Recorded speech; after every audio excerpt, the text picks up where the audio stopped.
programming, that kind of things, or I'm going to lose my job.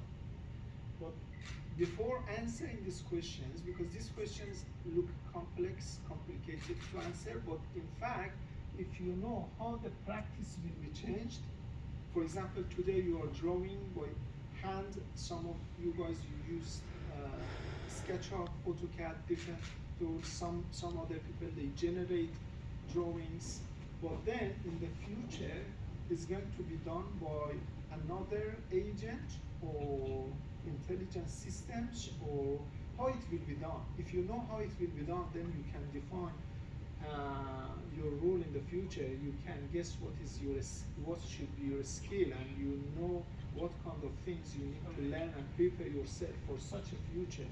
So that is the main question. So the purpose of this story and statistics is what's changing.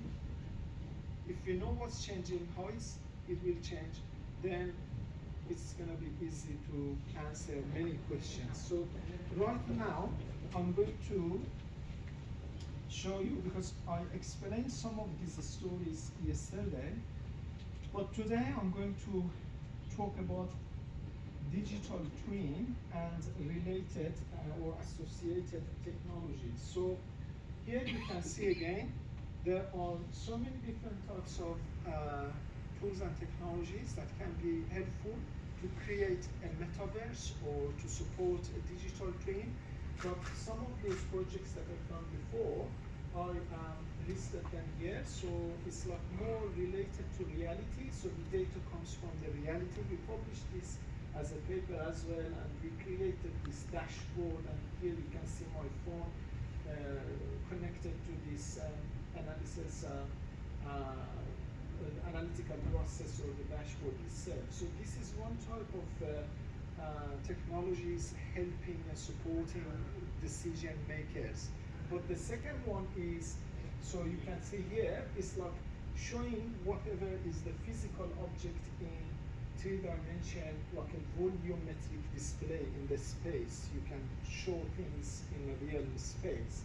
And then you can use different glasses. We have one here as well to see that object. But this is the augmented reality version of a digital twin. So today I'm going to show this as a case study, an application. I'm going to show this application, and I created this in my lab. So it has a good story as well, because when I started doing that, I had an idea how we do things in a different way. And then I started working on it, and then after a couple of years, then the concept of digital twin became more popular. And then we realized we have done that. That's the digital twin. And well, the report of this has been published by other institutions. We contributed in a white paper by RICS, Royal Institute of Chartered Surveyors.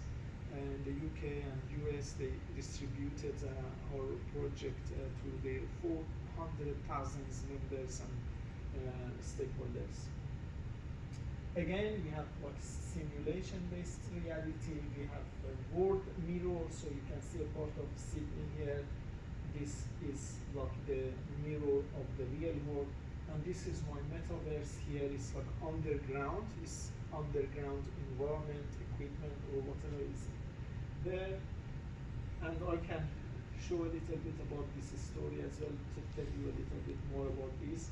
But these are going to help us to have multiverse.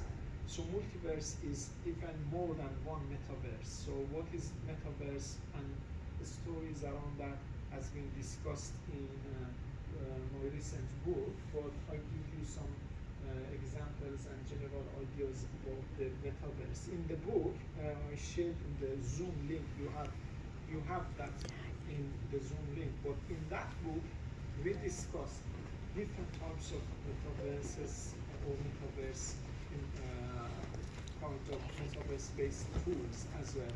So saying that, we are going to be in a virtual environment, living there, and our virtual copy or virtual talk of me is gonna be in the metaverse, but we are in the physical world. So sometimes we are connected, whatever I do is like a shadow, but in reality, sometimes they do something, you are sleeping, but your version, your digital version is still working, answering your emails, doing so many different things. You are on social media, LinkedIn, somewhere else.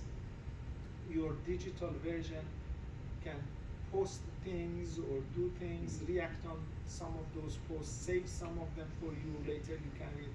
So we'll do many things. But some people, they say, is that possible somebody answers emails or doing things on behalf of me? But I give you an example. If you look at the top guys, like ministers or many different leaders or rich people in different countries, then you can see easily that person doesn't have time to answer all of the letters coming from the whole country to that person, right? Somebody else is doing that on behalf of me.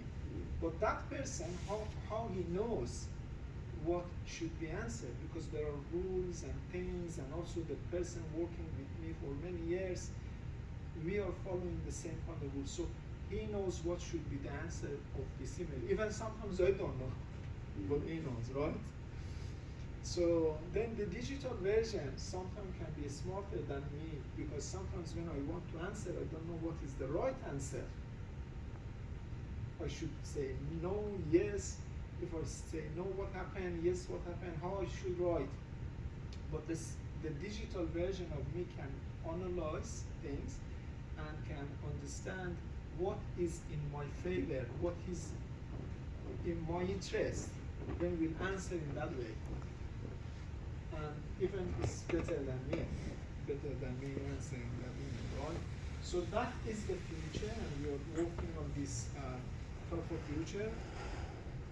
Before I continue and talk about other concepts, how we collect data and we do things, technical things, before that, I give a few minutes break here and show you something, because I don't want to have a boring discussion and everybody gets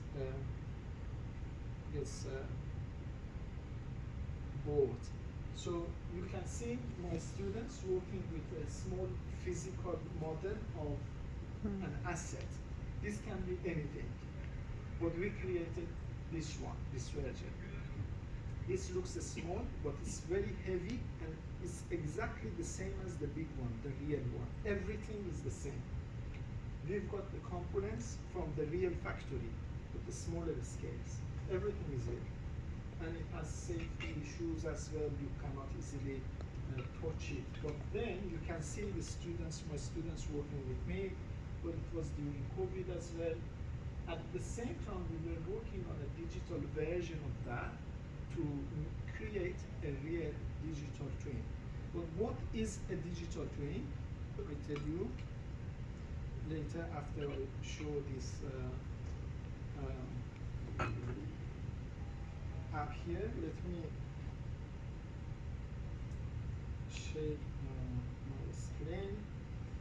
And well, my question from you is, what is a digital twin? What do you think a digital twin is?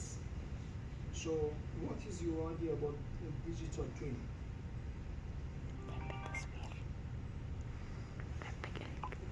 Any ideas?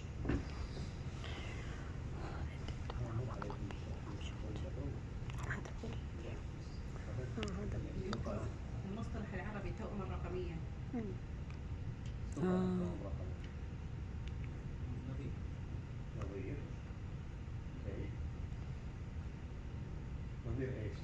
وهل هو program? So another digital version of something exists. So, that's one response here. Yeah, I hope the online people also can hear us. You can write if you're online. But the digital version of the physical one, the digital copy of the physical one is correct, but it's very general.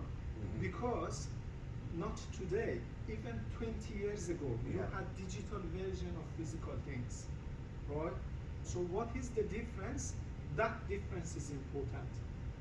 Otherwise, it's a little bit difficult to claim every digital version of something is digital twin. If you create the digital version of me, put it here, it's not my digital twin, Yes. right? Static. So, but this is a good point. Why?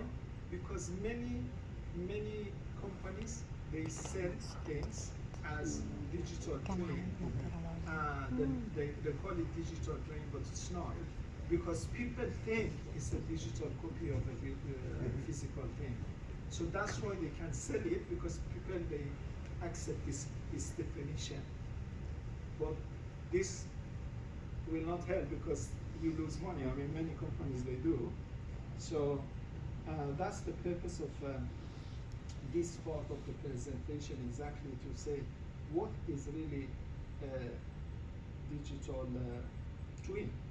And this is important to know, because then you can